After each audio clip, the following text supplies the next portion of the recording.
I'm a huge fan of K-dramas. I've been for many, many years, and I've watched quite a lot of them. And I'm fully aware that sometimes the stereotype around K-dramas is that everything is fluffy, cute, and in love. But that's not always the case. Two things can be true at the same time. You can love the cute type of K-drama and at the same time want to watch something more mature from time to time, and it's simply a completely wrong interpretation of K-dramas to assume that they are only one or the other. Actually, I find it kind of funny that we don't have US dramas. I wonder whether it might have something to do with colonialism. Today, I'm going to be recommending to you my top 5 feminist K-dramas. I will be doing that plus giving you the justification of why I chose these dramas. If you don't want to watch this part, click down below. I have timestamps and you can just go straight to the 5 K-dramas if that's what you prefer. Today, I'm going to be justifying why I picked the 5 dramas that I picked. And at the end, I'm also going to be including a little bit of background of feminism in Korea, because I was lucky enough to be in Korea. I studied there for half a year. I took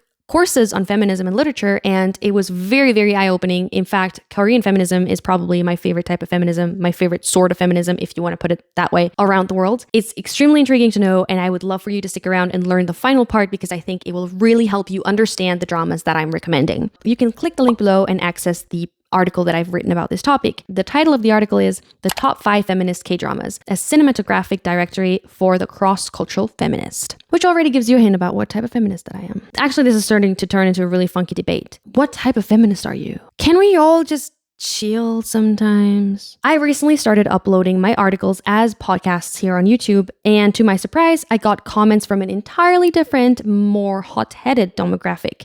And many of these comments under my videos about feminism restate the same claim, which is that I don't understand feminism, or I'm not a real feminist, or my personal favorite is, you're just another white feminist who can't understand the vastness of feminism at all. The number of times I've faced these stereotypes within the feminist online community far exceeds anything I've experienced in my entire life abroad before. But hey, it's the internet. High time to grow a thick skin while staying a little sensitive. I'm sorry that I need to say this so clearly, but it really burns every time to hear that based on my skin tone, I'm clearly not thinking enough, or I have no idea of what life is like, or I just don't understand. I never claim to have perfect knowledge, but I do deserve the chance to learn. I dove into feminism at university in Korea, and I hate, above all, to be reduced to my birthplace, which I've struggled to exit basically my entire life. My skin doesn't actually have a mind either. Please put your US-centric thinking on the shelf for a little bit, because that cultural box does really not fit me, a European girl moving to Asia. I firmly believe in the principle of cross-cultural feminism, and I hope that people can apply that to me too, at least sometimes. I'm in the naive hope that one might judge me less and tell me more. I'm here making my first little move by recommending 5 favorite K-dramas to watch and broaden your mind. I know that these are going to be biased picks, so please don't view this as an exhaustive list, but consider it a good beginning to start with. We're going to start by me putting on my pretentious glasses, which is my little ritual for the podcast. Okay, currently, I'm watching another drama that might make it on this list. It's called Hate to Love You. I've only watched the few first episodes, but I quite like it. So if you're looking for something else that's not on this list yet, maybe that one would be your pick. My narrative all throughout my life has been that of a girl from a family of farmers. I happened to discover the vastness of the world through English, and now I'm oddly judged as a US citizen more often than not, either abroad or online. I acknowledge and learn about and care for the struggles of history and how it has distributed those struggles differently across people and communities and cultures. And I fight actively to change those tides. This entire YouTube channel is part of that. I'm trying to give out the knowledge that I have so that I might connect with people who have the same or different opinions, but in return, I need to be given the chance to learn too, as I try to grow and be better. This is not a complaint, but an honest request in the spirit of cross-cultural feminism. Cross-cultural feminism rejects the idea of Eurocentrism and Western universalism, which means that a woman and her beliefs are to be understood within the context of her culture and upbringing and history of that culture. Patriarchy might be everywhere, but patriarchy expresses itself differently across cultures and countries, which demands a lot of sensitivity. To me, feminism is essentially a practice of empathy and of genuine interest, a study of learning about ourselves and the potential that all of us women have, individually and as a whole. The main principle of cross-cultural feminism is solidarity without homogenization, meaning that women don't walk around postulating which type of feminism is better or worse, or right or wrong. I get that this might hurt a radical feminist, but honestly, I think we're far beyond those boxes anyway. So when I watch a K-drama that I deem feminist, I try to look at the systems and the roles and the storyline with open eyes and an open mind. My goal is to get closer and as close as possible to what a Korean woman might feel looking at the same drama, though I can never actually end up at the same perception because I am not a Korean woman, but I can try to learn as much as I can. I've said it many times before and I will say it again and again and again. Right now we're in the fifth wave of feminism, and I think the challenge of the fifth wave of feminism is to reintegrate womanhood together. I think the one and only most feminist tool out there is empathy, and the second is education. And so I hope that the list of the following 5 dramas can help you develop insights and empathy for the lives of women in Korea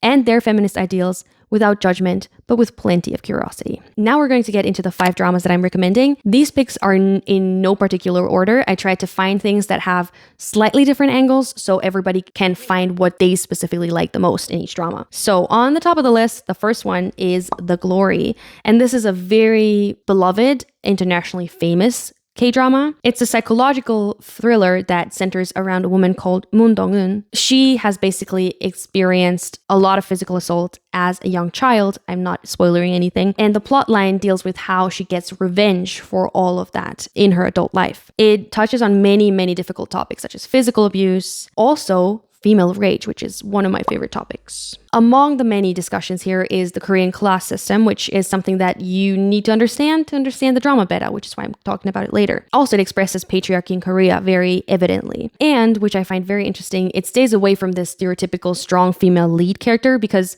yes, the main character is a strong woman, but she's not a superwoman type that is suddenly, all of a sudden, so strong and unbelievably amazing.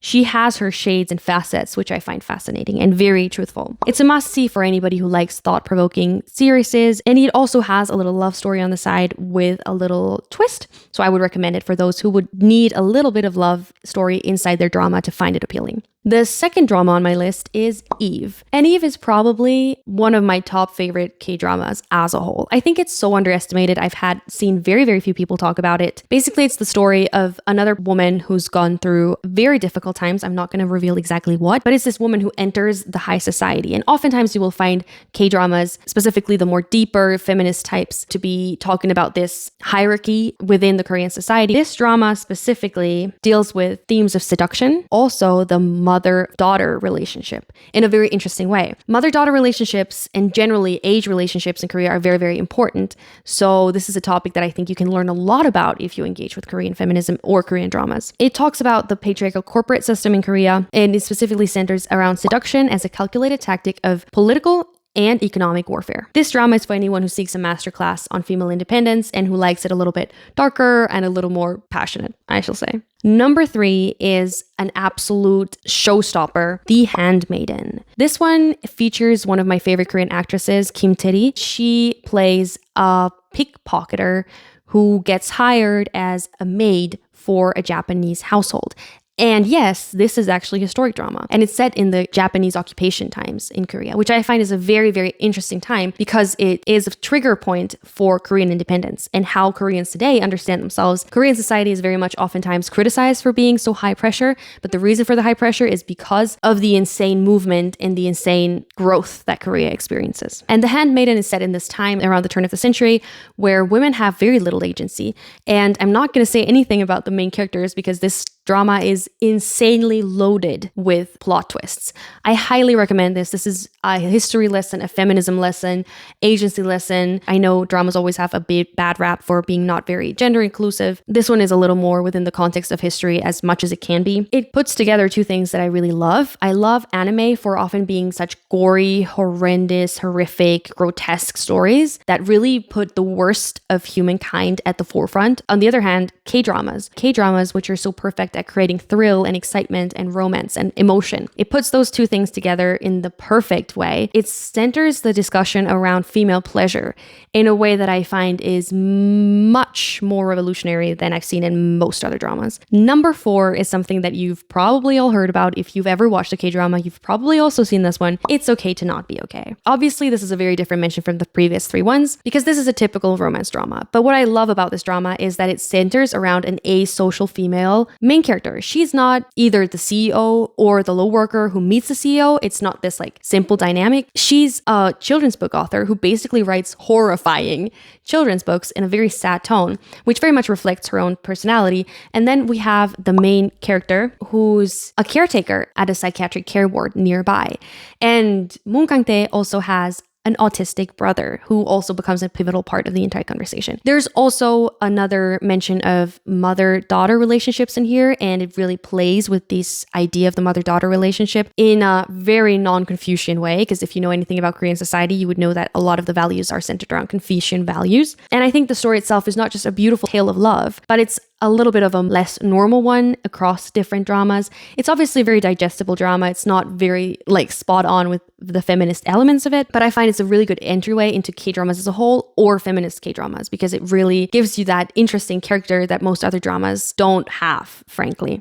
Number 5 is another drama that I haven't been seeing around very much, and this is Mine. Mine is set inside a family, a chaebol family. They're living in this mansion. There's the parents generation or grandparents generation. Then there's the siblings, and this is always the tension, or oftentimes the tension in these chaebol family dramas. They're fighting for who will follow up after, well, the grandpa dies or after the CEO kind of steps back. This drama is interesting because it has several female main characters. It's actually turns into a murder investigation. And the much more interesting part about this drama is that each of the characters is designed very intricately. So their personalities are very deep, and you will think you know them at the start, but the longer the drama keeps going, the more you will get to know their reasoning, and you will sometimes completely have to flip your script of what you thought this character was like. Specifically, there's 2 mothers involved who were playing the main roles. There's also a hint of a gender debate in there. What I love this drama for is that it plays with the idea of women's roles, a woman's role as a mother, a woman's role as a lover,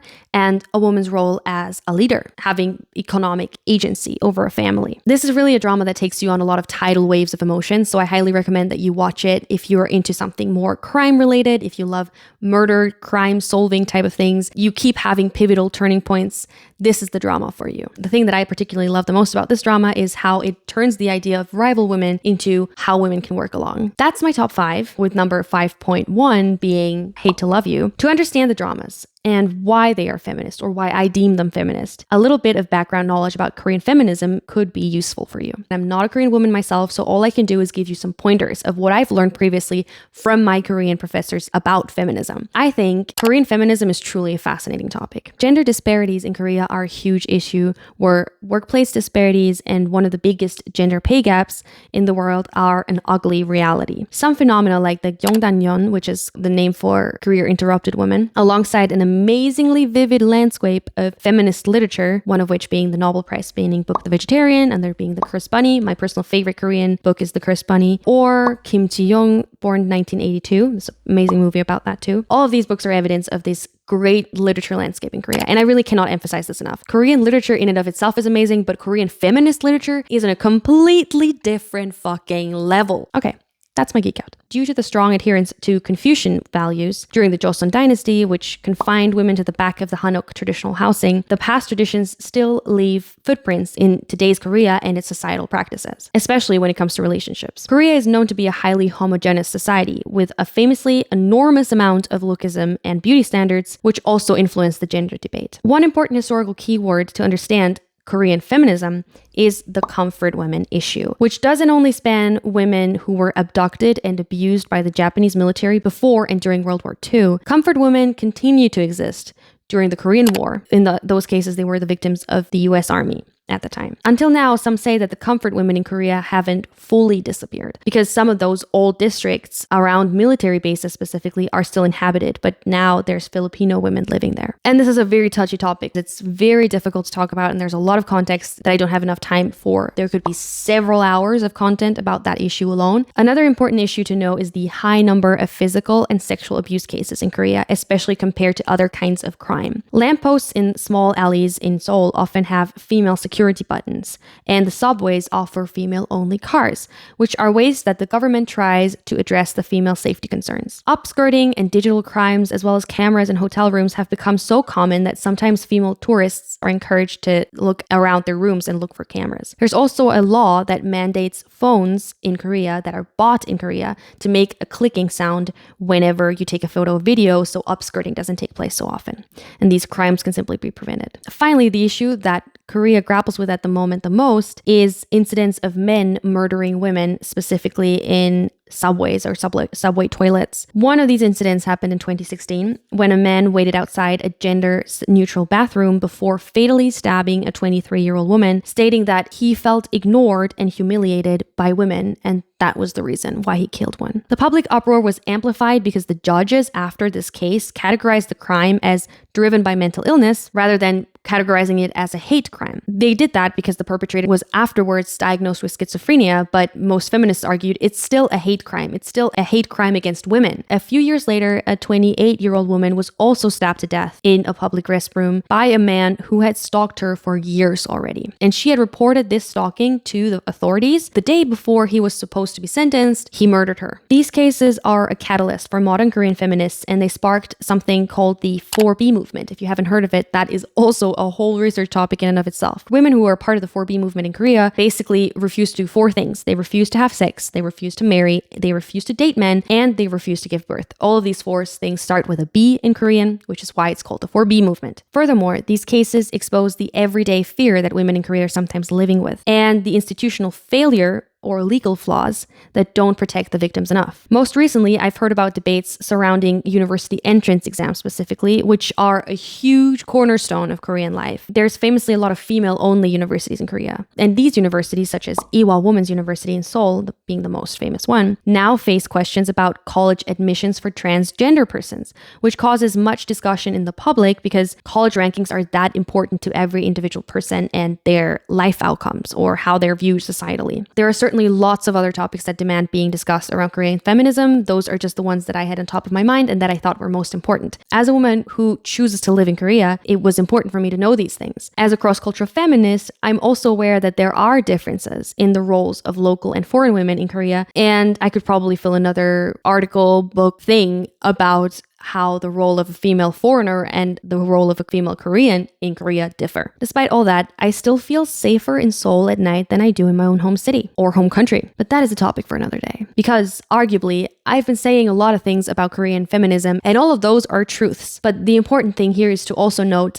relativity. Likely, if your crime rates might still be higher than Korean general crime rates. At least that's the case for my country. Austrian crime rates are much higher than Korean crime rates, and femicides are a huge issue in Austria. So the numbers of femicides in Austria are that extremely high, meaning that relative to Austria, I still feel much safer in Seoul. So it really depends on where you're coming from, whether you feel safe or not as a woman in a certain place. And I see this government action in Korea being much more hands-on, much more catchy, much more actually working than the stuff that the Austrian government is doing at the moment. But again, it's a personal debate, and feminism is important around the world. I just particularly happen to like Korean feminism because of the way that it pours itself into literature, because of the way that I see Korean women articulate their feminist ideals. But let me know how it is in your country. I would genuinely be interested to know, how are you viewing feminism in Korea? How are you experiencing life as a woman in Seoul or Korea if you live there? How does it compare to your home country? And with that, I would like to say thank you so much for coming by on the Mugcast. Thank you for lending me your ears. If you would like to read any of the YouTube videos that I'm creating ahead of time,